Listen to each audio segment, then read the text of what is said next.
right? So coming to the tool, on opening you will see these two folders, test plan and workbench. So test plan folder is the where you actually start writing your tests. Okay, so whenever you execute it, by default picks the tests from test plan. So there is difference between these two folders. Workbench is kind of rough work.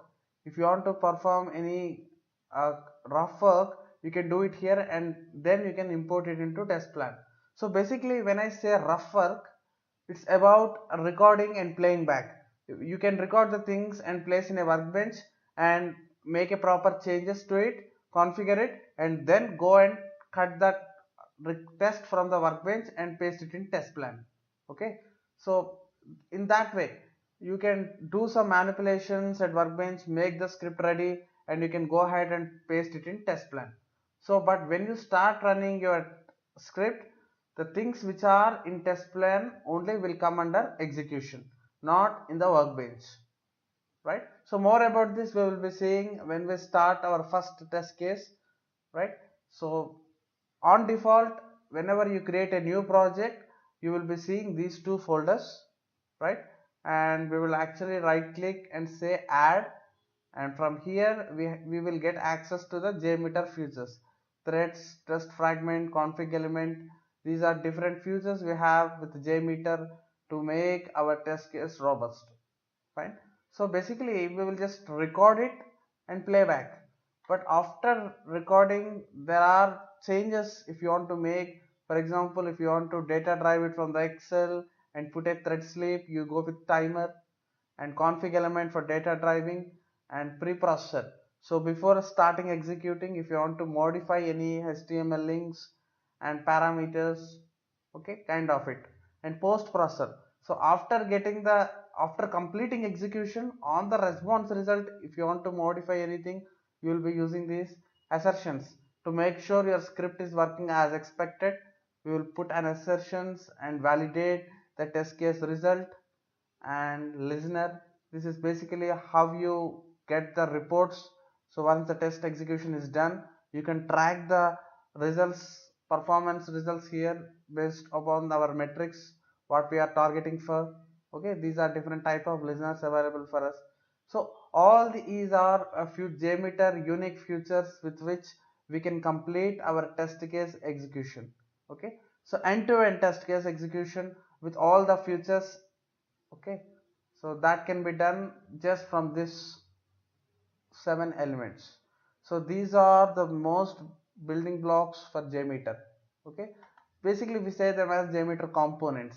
These are different Jmeter components we have, and we'll be utilizing all of them for preparing test cases. Fine.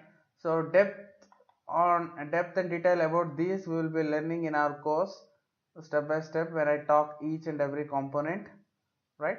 So all these components make our load test case a robust one.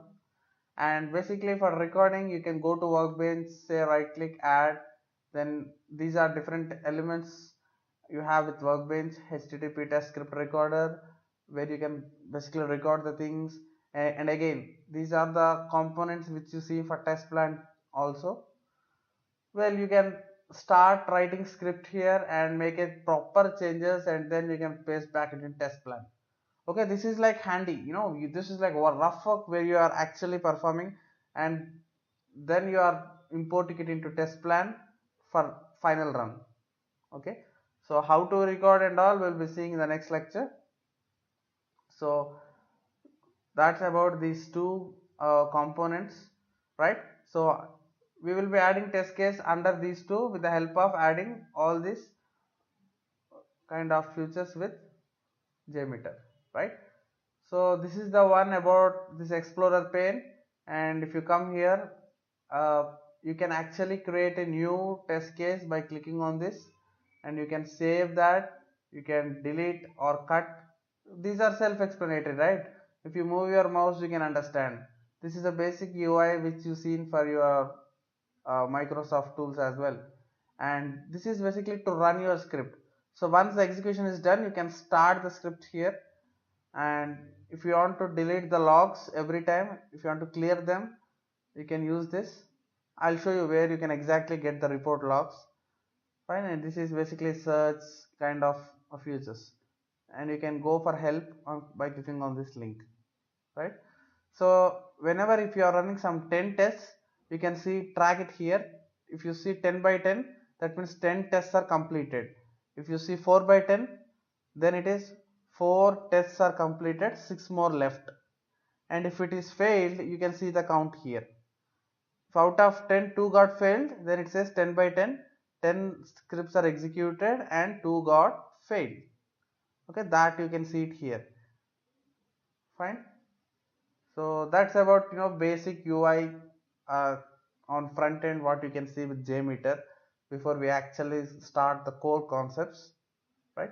So yeah, that's it, and we are good to start recording a test case and playing back. Okay, so we'll be starting that section now, and all the best for your Jmeter course. Thank you.